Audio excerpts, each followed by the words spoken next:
Calaroga Shark Media.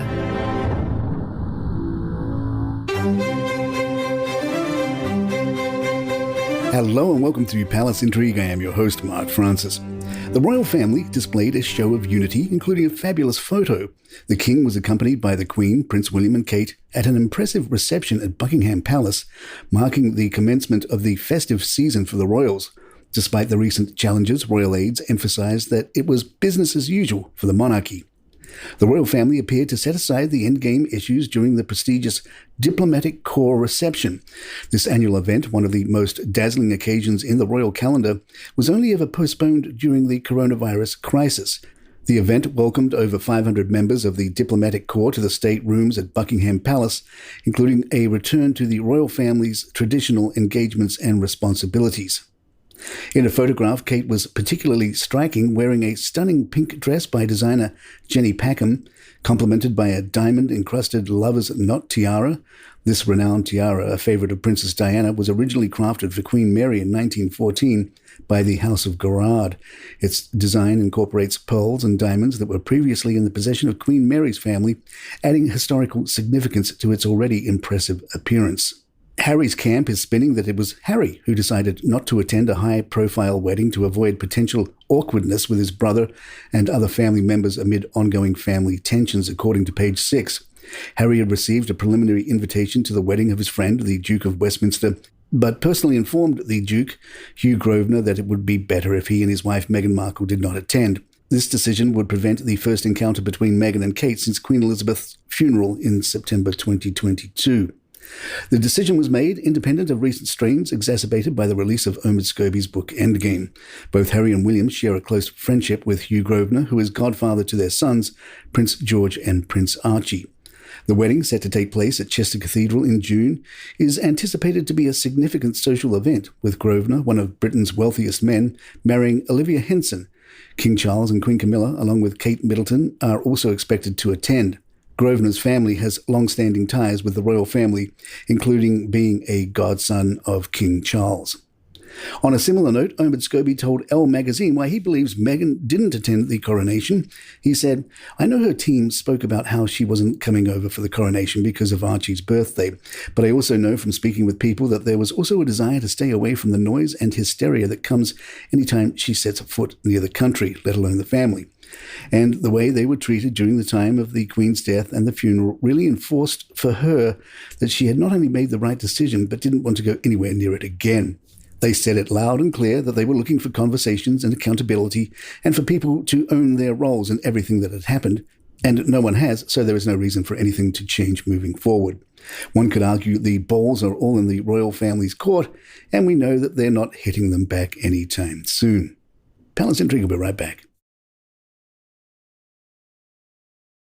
Dutch journalist Rick Evers, who first identified the mention of two senior royals in Omid Scobie's book Endgame concerning comments about Prince Archie's skin colour, is now auctioning his copy for charity. Evers, a royal correspondent, announced on Twitter that he plans to donate the auction proceeds to Outersbond, a charity supporting writers and translators. This move comes after copies of Scobie's book were withdrawn in the Netherlands due to a misprint that incorrectly named King Charles and Kate. Evers tweeted, "I have decided to have my copy of Endgame auctioned for charity. It's one of the few before it was banned, which played the leading role on UK, US, Australian and Canadian TV. Proceeds will go to Outersbond in honour of the translators who unwittingly ended up in a media storm." He further mentioned that a revised version of Endgame will soon be published by Xander, omitting the controversial names which were also absent in all other global editions. On GB News show Britain's Newsroom, showbiz reporter Stephanie Tacky and anti-racism campaigner Imran Aiton engaged in a debate about allegations of racism within the British monarchy. Tacky expressed her viewpoint, stating, "In order to be racist, you need to have specific examples where someone has really attacked the colour of someone's skin or made a very defamatory comment about someone's race. And I don't think that's the case here. What happened with the Oprah interview, we've had these unknown named royals who have made specific comments about Archie's skin colour. If I'm going to call someone a racist, I better have the facts. I better have the facts of what they've said to me and when." Royal author Duncan Larcombe told OK Magazine, "It has put Harry and Meghan right back to square one. There's now pressure being put on Harry to come out and distance himself from the book, and I think that will be very tempting for him to do because it seems he's been trying to soften his tone toward the royals.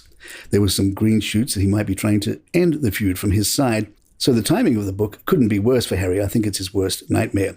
It will have been really frustrating for Charles and William. Whether they'll hold Harry personally responsible, we're yet to see. But it's a hornet's nest that has resurfaced the issue of this alleged royal racist. It's an issue that won't go away, and that is bad for the royals.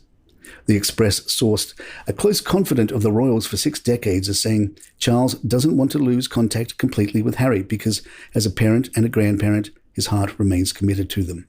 It is a tricky time for Charles, but his overriding decision is that he will not completely cut off the Sussexes.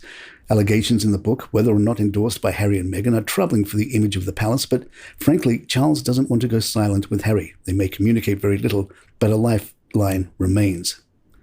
Royal commentator Katie Nicholl said on GB News, "We know from this couple that they will do everything possible to hold on to those titles because without the Duke and Duchess, they're just Harry and Meghan, and that simply doesn't carry the same amount of weight.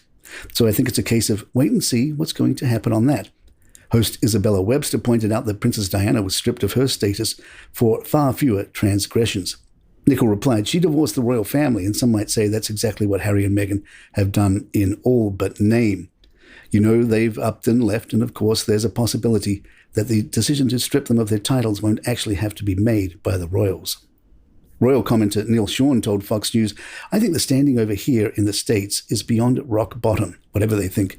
I do think also that Meghan's stint on the Variety carpet and the WME agency, they've got a lot of work to do to try and convince anybody over here that there is anything worth investing in.